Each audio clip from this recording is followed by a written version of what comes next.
잠언 17장 1절 한 절 말씀 같이 읽겠습니다. 마른 떡 한 조각만 있고도 화목하는 것이 제육이 집에 가득하고도 다투는 것보다 나으니라. 아멘. 우리 교회는 5월 가정의 달에 가정주일로 한 번 지킵니다. 어린이 주일, 어버이 주일이 거의 겹쳐 있기 때문에요. 오늘 어린아이고 3일 후면 어버이 주일이 나옵니다. 그래서 어떤 때는 어버이 주일이 지난 후에 어버이 주일을 해야 되기 때문에, 어버이날을 지난 후에 어버이 주일을 하기 때문에 저희는 그냥 가정주일 이렇게 해서 한 주일로 지킵니다. 그럴 때마다 설교하는 게 좀 부담스럽긴 합니다. 왜냐하면 제가 16년째 여기 있고 가정에 관한 내용이 그렇게 많지 않기 때문에 그렇고, 가정에 대한 내용도 사실은 그 내용들이 비슷비슷하기 때문에 말씀 전하는 게 쉽지 않아요. 그래서 제가 지난 한 10년 동안 했던 가정주일 설교를 한번 봤습니다. 그래서 겹치지 않게 선택한 것이 오늘 본문입니다. 오늘 본문과 아까 찬양했던 주의 가정이라는 찬양이 내용은 겹치지만 사실은 내용이 겹치는지 모르고 선택했던 겁니다. 근데 참 감사하게도 딱 맞아떨어져서 얼마나 감사한지 모르겠습니다. 오늘 말씀은 잘 아는 말씀이죠. 가정에 관한 이야기를 할 때 꼭 나오는 말씀 중에 하나입니다. 이 말씀을 그냥 쉽게 생각하면, 그냥 쉽게 받아들이면 아 그렇구나 하고 받아들이면 되겠지만, 이 말씀은 두 가지를 비교하면서 설명하고 있어요. 마른 떡과 제육, 그리고 화목과 다툼, 이것을 비교하며 설명하고 있습니다. 이 비교가 참 재밌어요. 보시면 알겠지만 마른 떡과 비교하는 건 제육이에요. 제육을 그냥 고기죠, 고기. 근데 여러분 한번 생각해 보세요. 고기랑 비교하는 게 떡일까요? 원래 고기랑 비교하려면 반대되는 급부가 뭐겠어요? 예? 네, 식물이죠, 식물. 그러니까 뭐 야채든지 그런 거 아니겠습니까? 근데 고기와 떡을 비교해요. 그것도 그냥 떡이 아니라 마른 떡을 비교한단 말이에요. 이건 그 비교하는 어법상 잘 어울리지 않아요. 마른 떡과 고기를 비교한다? 사실 잘 어울리지 않겠죠. 그렇다면 어울리지 않는 비교를 하는 그곳에 하나님의 의도가 숨겨 있을 거라고 생각을 합니다. 왜 마른 떡을 이야기했을까요? 그것도 마른 떡 한 조각을 이야기합니다. 그럼 한 조각의 떡이 남았다는 건 그 가정이 형편이 어떠하든지 알 수 있겠죠. 그 가정이 어떤 형편이겠습니까? 예, 가난하다라는 뜻이 되겠죠. 근데 여러분 이것도 이상해요. 왜냐하면 여러분 가난한 가정에 마른 떡 하나가 남을 리가 있겠습니까? 우리 애들이 어렸을 때요. 엄마가 사과를 깎아주면 먹다가 놀다 보면 하나를 남겨놓는데 남겨놓은 걸 깜빡하고 놀게 됩니다. 그럼 그 사과가 어떻게 돼요? 시간이 오래 지나면 말라버리죠. 그러면 더 오래 두면 버리게 됩니다. 아빠들은 아시겠지만 버릴 건 아빠가 먹어요. 그렇죠?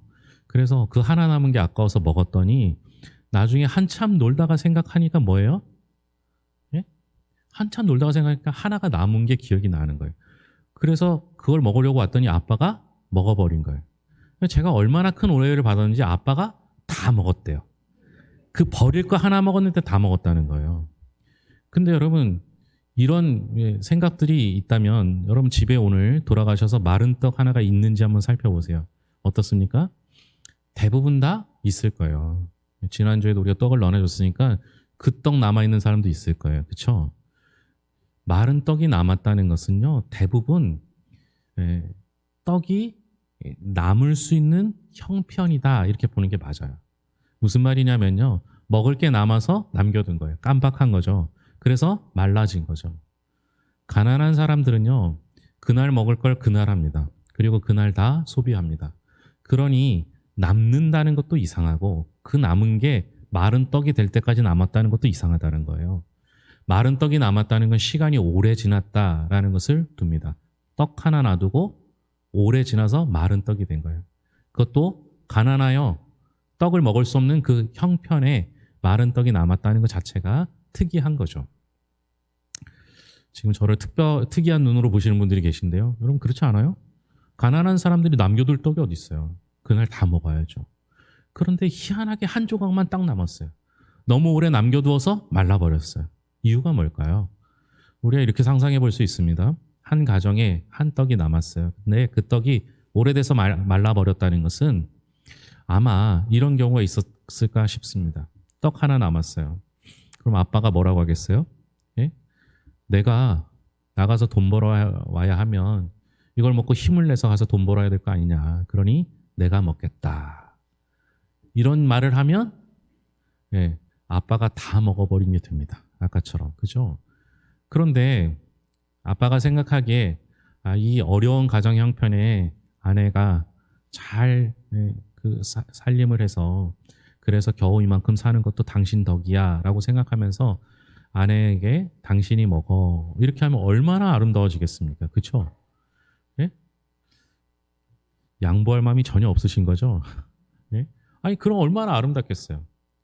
그러고 나서 다시 아내가 그래도 우리는 뭐 살 날이 얼마 안 남았으니까 자녀가 있으니까 얘야 큰애야 네가 먹어라 이렇게 하면 또 얼마나 아름답겠습니까? 자녀가 또 있으면 큰애가 둘째에게 나는 맨날 엄마 아빠의 사랑을 먼저 받았으니까 너가 먼저 먹어 이렇게 얘기했더니 또 둘째가 아니야 괜찮아 그래도 우리 아빠가 집안의 가장이니까 아빠한테 줄게 아빠는 엄마한테 준다 엄마는 큰아들한테 준다 큰아들은 둘째 이렇게 되면은 돌고 돌아서 서로 양보해서 하나가 남지 않았을까라고 예측할 수 있는 거죠. 제 말이 좀 그럴듯해 보입니까? 예? 여러분 이 가정이 마른 떡 하나를 두고 화목할 수 있었던 이유는 서로 양보했기 때문이다 이렇게 볼 수 있는 거죠. 그런데 반대의 가정은 어때요? 제육이 가득해요. 제육이 가득한데 다퉈요. 이 말은 굉장히 큰 의미를 담고 있습니다. 여러분 동남아시아에 가면요.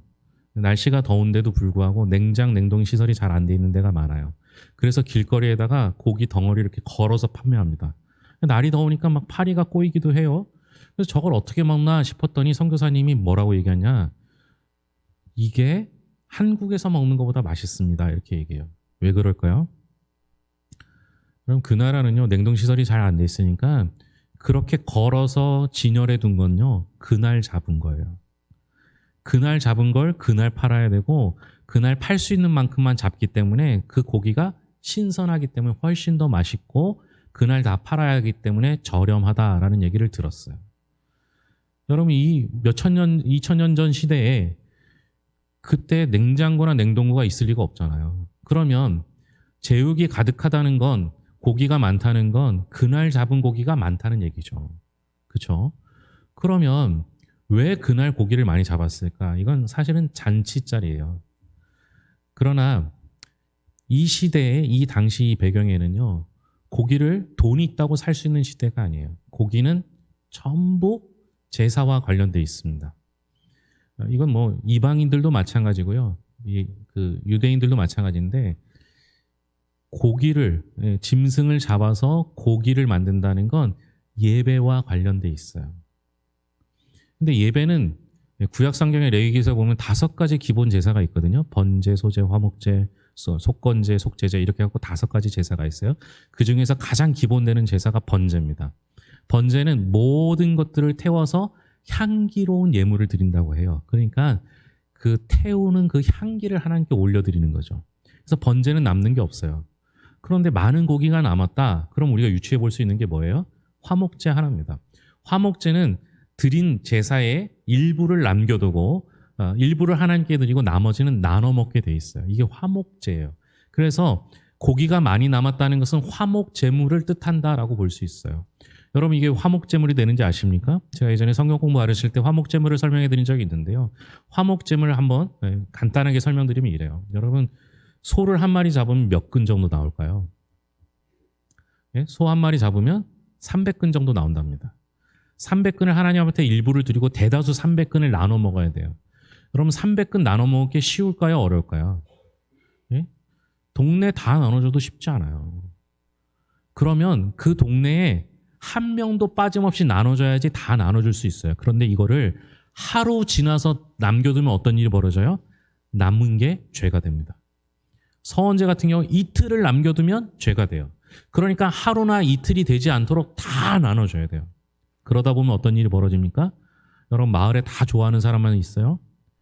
동네에 다 좋아하는 사람이 있어요? 그렇지 않잖아요. 원수가 되는 사람에게도 주어야지만 화목제물을 다 나눠서 죄가 되지 않을 수 있다는 거예요. 그래서 화목제물은 원수된 사람한테까지 나눌 수 있는 게 화목제물이에요. 원수된 사람한테 고기 갖다 줄 수 있어요? 예? 원수된 사람한테 고기 갖다 주기 쉬워요? 적어도 그 고기를 주어서 나누려면 어떻게 해야 돼요? 사과해야 되죠. 화목제물은 원수 같은 사람도 사과하고 화해해야지 줄 수 있는 제물이 화목제물이에요. 그 화목제물이 지금 남아있는 거예요. 화목제물이 가득한 거예요. 근데 화목제물이 가득해요? 원수 같은 사람도 서로 화목하도록 만드는 화목제물이 가득한데도 불구하고 지금 이 가정은 어떻대요? 다툰대요. 그러니까 말이 안 되는 거죠. 여러분, 우리 지금 상황이라면 뭐예요? 우리 예배를 열심히 드려요. 하나님 앞에 잘 나와요. 주일 출석을 잘해요. 헌금도 우리 어렸을 때는 어떻게 해요? 예? 헌금을 다림에 달여서 그렇게 내지 않았습니까? 모든 종교 행위는 열심히 해요. 화목제물을 갖고 있어요. 그럼에도 불구하고 화목하지 않아요. 다툼이 있어요. 교회 안에서도 마찬가지죠. 자, 우리는 여기서 마른 떡이 있으면 화목할 거라고 생각하십니까? 제육이 있으면 다투겠다고 생각하십니까? 여기서 마른 떡과 그 제육은요, 지금 제가 설명드린 그 의미가 있지, 마른 떡 때문에 화목한 게 아니고요, 제육 때문에 다투는 게 아니라는 거예요. 그러면 우리가 어떻게 화목할 수 있겠습니까? 성경에서 화목은 우리가 할 수 없는 거라고 이야기합니다. 우리는 화목을 이룰 수 있는 존재가 아닙니다. 그래서 성경은 화목을 이야기할 때 성경적 의미는 신학적 의미로 담겨져 있는데요. 그 내용이 로마서 5장 10절에 나옵니다. 제가 읽겠습니다. 곧 우리가 원수 되었을 때에 그의 아들의 죽으심으로 말미암아 하나님과 화목하게 되었은즉 화목하게 된 자로서는 더욱 그의 살아나심으로 말미암아 구원을 받을 것이니라. 화목이란 개념은 사람끼리 할 수 있는 게 아니에요. 애초에 우리가 화목할 수 없는 이유는 하나님과 우리가 범죄함으로 말미암아 이미 원수가 되어버렸던 것이죠. 여러분, 하나님과 나의 관계가 깨어져서 하나님과 원수된 그 자리를 누가 화목하게 할 수 있겠습니까? 성경에서 말하는 유일한 화목제물이 있는데 그분이 바로 예수 그리스도이십니다. 결국 예수 그리스도의 죽으심으로 말미암아 하나님과 우리가 원수되었던 우리를 화목해 하셨다라는 거예요. 결국 우리가 화목할 수 있는 이유는 예수 그리스도의 죽음밖에 없다라는 것이죠. 예수님이 우리를 위해 죽으심으로 말미암아 비로소 하나님과 진정한 화목이 이루어져 있습니다. 그러니까 지금 이 집안의 화목제물이 아무리 가득해도 다투지 않습니까? 왜 그렇습니까? 화목제물로는 진정한 화목을 이룰 수 없기 때문입니다. 아무리 화목제물로 소를 많이 잡고 양을 많이 잡아도 그것으로는 하나님과 온전한 화해가 일어나지 않습니다. 그런데 그의 아들 예수님의 죽으심으로 말미암아 하나님과 화목하게 되었다라는 겁니다. 우리가 화목할 수 있는 비결은요, 예수님을 믿는 거예요. 그 다음에 우리는 누굽니까? 하나님과 우리와의 관계가 회복되면서 우리는 화목하게 된 자라는 정체성을 가지게 됩니다. 심지어 나중에는요, 우리를 화목해 하는 직책을 주십니다. 우리가 가는 곳에 화목이 이루어진다는 거예요. 우리는 애초에 하나님과 원수되었던 우리였음에도 불구하고 예수 그리스도의 죽으심으로 말미암아 우리가 하나님과 화목하게 되었을 뿐만 아니라 하나님께서 그의 십자가를 함께 지심으로 말미암아 우리를 통하여 화목해 하는 직책을 이루게 하신 거예요. 그러니까 여러분들이 가는 곳마다 화목이 이루어질 수 있도록 우리를 사용하신다라는 거예요. 그러면 여러분들이 가는 곳에 다툼이 일어나면 그건 문제잖아요. 하나님 우리를 화목해 하는 직책으로 사용하셨는데 이제 우리는 화목하게 된 자가 되었습니다. 화목하게 된 자는 어떤 사람입니까? 우리가 왜 그럼 서로 그렇게 잘 지낼 수밖에 없습니까? 이렇게 말씀하시죠. 더욱 그의 살아나심으로 말미암아 구원을 받을 것이니라. 우리가 화목하게 된 자라고 불리는 그 순간부터 우리의 앞날이 달라집니다. 지금까지는 하나님과 원수된 자, 죄악으로 물들고 죄악으로 끝나고 지옥 갈 수밖에 없는 인생이 화목된 자가 된 뒤로부터는 더욱 그의 살아나심으로 말미암아 부활로 말미암아 우리는 구원받을 자가 됐다라는 것입니다. 즉 부활을 소망하고 부활을 기다리고 부활이 내 것이 되는 완전히 새로운 인생이 된 것이죠. 그런데 그러한 우리의 정체성은 뭐예요? 화목하게 된 자라는 겁니다. 그래서 예수님이 나를 위해 죽으시고 부활하셨다는 것 때문에 우리가 화목할 수 있게 된 겁니다. 화목하게 된 자가 되는 것이죠.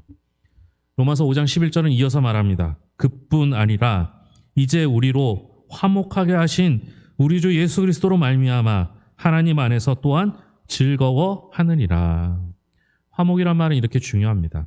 그뿐 아니라 우리가 구원받고 예수님의 부활로 말미암아 우리가 구원 얻게 된 걸로 끝나는 게 아니라 이제 우리도 화목하게 하신 예수 그리스도 말미암아 하나님과의 관계가 원수 관계가 해결되고 죄 문제가 해결되고 하나님 안에서 또한 즐거워할 수 있는 존재가 되었다라는 것이죠. 이것이 마른 떡 한 조각만 있어도 화목할 수 있는 비결이 되는 것입니다. 여러분 정확하게 이해하셔야 돼요. 우리가 배운 게 많아서요.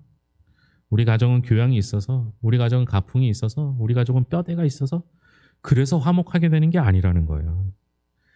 떡 한 조각만 있고도 화목할 수 있는 이유는 예수님이 오셔서 예수님이 나를 위해 죽으시고 부활하시고 내 모든 죄를 씻으시고 하나님과 우리가 화목하게 되어서 이제 주님의 부활이 내 부활이요 이제는 영생이 허락되었고 이제는 내가 그로 말미암아 하나님과 화목하게 되었고 즐거워하는 사람이 되었기 때문에 서로 화목할 수 있는 겁니다. 이 화목은요 물질에서 나오는 게 아니에요. 지혜에서 능력에서 아니라는 거죠. 우리가 화목할 수 있는 비결은 다시 말씀드리지만 우리가 예수님을 믿기 때문인 거예요. 오늘 우리가 함께 찬양했던 내용이 뭡니까? 주의 가정은 행복할 수밖에 없는 거예요. 주의 가정에 참된 복이 있어요. 왜요? 예수 그리스도를 믿는 가정이기 때문에 그렇습니다. 여러분의 가정이 예수 믿는 가정이 되어서 화목한 가정 되기를 소망합니다. 집에 가면 왼수가 있잖아요. 그죠?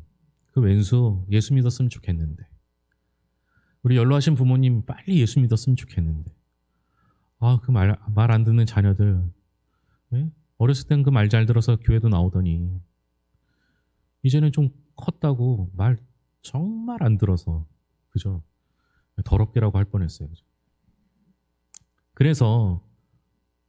그래서 안 나오는 그 아들, 딸들 좀 정신 차리고 왔으면 좋겠는데 이런 생각하지 않습니까?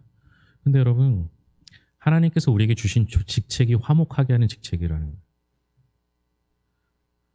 예수 안 믿는 그들이 정신 차려서 돌아오는 게 아니라 나를 통하여 화목케 하는 직책을 통하여 여러분들을 통하여 그 안 믿는 영혼들이 돌아오게 되는 거예요.